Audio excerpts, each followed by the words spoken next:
La anemia en enfermedad renal crónica aumenta hospitalizaciones y aumenta mortalidad. Por ello salió la nueva guía Cadigo 2026 de anemia en enfermedad renal crónica. Y vamos a revisar los aspectos más importantes. Lo primero es que esta guía abarca todo el espectro de enfermedad renal crónica. Ello incluye pacientes que no están en diálisis, pacientes que sí están en diálisis, sea hemodiálisis o sea diálisis peritoneal y trasplante renal. Incluso hay unos apartados para pacientes pediátricos. La enfermedad renal crónica se clasifica como aquellas anormalidades en la función y en la estructura del riñón que están presentes por al menos 3 meses. Y la debemos clasificar según su causa y sobre todo según su tasa de filtración glomerular y según su nivel de albuminuria. La tasa de filtración glomerular de G1 a G5 y la albuminuria de A1 a 3. Eso es importante porque debemos tener en cuenta que los pacientes que mayor tienen riesgo de desarrollar anemia son los que tienen estadios G3B o peor, es decir, G3B, G4 o G5. Los otros factores de riesgo para desarrollar anemia son ser mayor de 75 años, ser mujer y diabetes. Las causas de anemia en un paciente con enfermedad renal crónica no siempre es deficiencia de eritropoyetina. Es decir, no a todos debemos darle un agente estimulante de la eritropoyesis como los análogos de eritropoyetina, porque también está la deficiencia de hierro, las pérdidas de sangre, por ejemplo, una neoplasia a nivel gastrointestinal, trastornos hormonales, trastornos hematológicos, entre otros. Entonces, ¿cada cuánto debemos tamizar para anemia en estos pacientes? La guía es muy clara: pacientes con estadio G3 anualmente, pacientes G4 2 veces al año y pacientes G5 o en diálisis cada 3 meses. Vamos con la parte más interesante de la guía, que es el algoritmo de tratamiento. Entonces, ¿cada cuánto tamizarlo? Ya lo revisamos, pero ¿con qué? Debemos solicitar hemograma, reticulocitos, porque el índice de producción de reticulocitos nos ayuda a diferenciar si es una anemia hipoproliferativa o regenerativa, ferritina y saturación de transferrina. Y vamos a definir si nuestro paciente cumple con anemia según estos valores: hemoglobina menor a 13 en hombres y hemoglobina menor a 12 en mujeres. Es decir, si ya tenemos nuestro paciente enfermedad renal crónica y además anemia, entramos en este algoritmo al paciente que ya le medimos, por supuesto, ferritina y saturación de transferrina. Lo primero que vamos a hacer es definir si este paciente tiene deficiencia severa de hierro. ¿Qué significa deficiencia severa de hierro? La deficiencia severa de hierro se define como una ferritina menor a 45. Y si usted trabaja en un lugar donde no tiene acceso a medir ferritina, puede usar en estos casos el volumen corpuscular medio. Si es menor a 80 femtolitros, es decir, si el paciente tiene una anemia microcítica, usted ya puede considerar que el paciente tiene una deficiencia severa de hierro. Y en esos casos lo que se debe hacer es apoyarnos en los demás especialistas. Si el paciente tiene hematuria, apoyarnos por urología; si es por sangrado menstrual, apoyarnos con ginecología; o apoyarnos con gastroenterología en caso de sangrado oculto a nivel gastrointestinal. Pero ahora vamos a ver el caso si el paciente no tiene una deficiencia severa de hierro, pero sí cumple con la anemia. Entonces, ¿qué es una deficiencia de hierro? Deficiencia de hierro en enfermedad renal crónica, esto es importante aclararlo porque en falla cardíaca los puntos de corte son diferentes. La deficiencia de hierro varía según si el paciente está en diálisis o no está en diálisis. Si el paciente no está en diálisis o si está recibiendo diálisis peritoneal, entonces los puntos de corte son ferritina menor a 100 y una saturación de transferrina menor al 40%. O ferritina entre 100 y 300 y una saturación de transferina menor al 25%. Esto es sin diálisis y diálisis peritoneal. Pero en pacientes que están en hemodiálisis, entonces los puntos de corte son ferritina menor a 500. ¿Por qué esa ferritina tan alta? Los pacientes con hemodiálisis suelen tener ferritinas muy altas debido a que es un reactante de fase aguda y están en un estado de inflamación. Y saturación de transferrina menor al 30% en los pacientes con hemodiálisis. Si usted cumple con estos criterios, entonces tiene indicación de administrarle hierro al paciente, porque ya cumplió la definición de deficiencia de hierro. Si no los cumple, significa que hay otra causa de anemia que no hemos identificado y por eso es que debemos ampliar los estudios, como un frotis de sangre periférica, aptoglobina LDH, esto nos ayuda a ver si el paciente está cursando con hemólisis, una PCR, vitamina B12, ácido fólico, función hepática, cadenas libres livianas y una electroforesis para identificar o descartar si el paciente está ante un mieloma múltiple, TSH, PTH, entre otras. Ahí tienen la lista para que la revisen. Entonces, no siempre es por deficiencia de hierro, no siempre es por enfermedad renal crónica, debemos buscar todas las causas. Pero si encontramos deficiencia de hierro, es lo primero que vamos a abordar porque es lo más frecuente. Entonces, si el paciente cumple con esa deficiencia de hierro, el siguiente paso es tratarlo, reponer hierro. ¿Por qué vía se repone el hierro?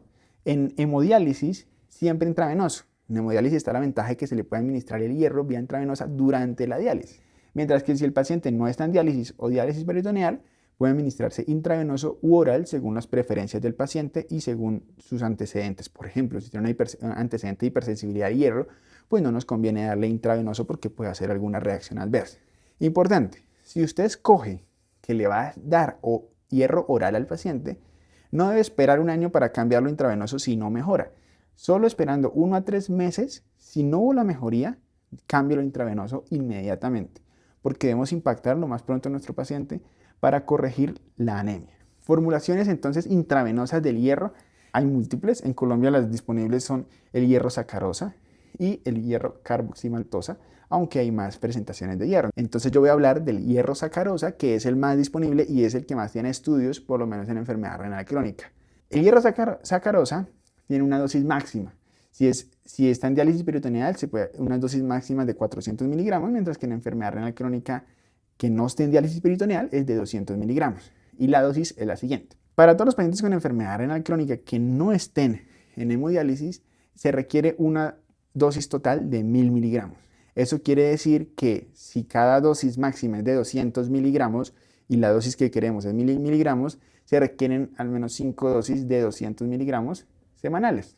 Por el contrario, si está en diálisis peritoneal, la dosis es 2 infusiones de 300 miligramos, se pasa en hora y media, 14 días aparte. Entonces, hoy una dosis de 300 miligramos, en 14 días otra dosis de 300 miligramos y luego en 14 días una nueva dosis, pero esta vez ya no de 300, sino de 400 miligramos. Entonces, le vamos a dar el esquema de hierro a nuestro paciente. En este caso, lo más práctico es hierro sacarosa, según lo que tenemos disponible en Colombia, y debemos realizarle el control a ver si le funcionó o no le funcionó el hierro. Entonces, el control se hace con hemoglobina, ferritina y saturación de transferrina. Si el paciente no está en diálisis o está en diálisis peritoneal es cada 3 meses, mientras que en hemodiálisis es cada 1 a 3 meses. ¿Cuándo suspender el tratamiento con hierro? Si la ferritina supera 700 o si la saturación de transferrina es mayor de 40%, entonces consideramos que en ese momento ya debemos suspender el hierro. Por otro lado, si usted decidió administrar hierro oral a su paciente, entonces también hay varias presentaciones disponibles. Tenemos el sulfato ferroso, que es posiblemente una de las más frecuentes en la clínica, y ojo con la dosis, que es una tableta 3 veces al día. Ahí le dejo la tabla completa para que ustedes la consulten y la estudien cuando vayan a administrar hierro en su paciente. Pero ahora retomemos con el hierro intravenoso. Si usted va a administrar hierro intravenoso, es importante que lo administre en un lugar donde estén preparados para actuar en caso de una reacción adversa al hierro.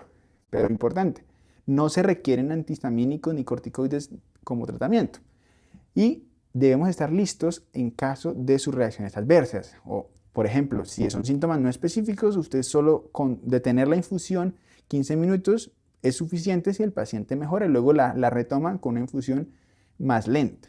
Y aquí lo mismo, si es una reacción leve, entonces usted puede administrarle un antihistamínico. Ya en reacciones moderadas usted administra hidrocortisona, el antihistamínico, y en reacciones severas administra epinefrina, un corticoide, un agonista beta como un broncodilatador y evita el hierro de ahí en adelante. Es decir, el manejo cambia dependiendo de la severidad de la reacción adversa. Lo importante es estar preparados para ella con el algoritmo de qué hacer en cada uno de los casos. ¿Qué hacer si usted ya le corrigió el hierro al paciente y sigue con anemia?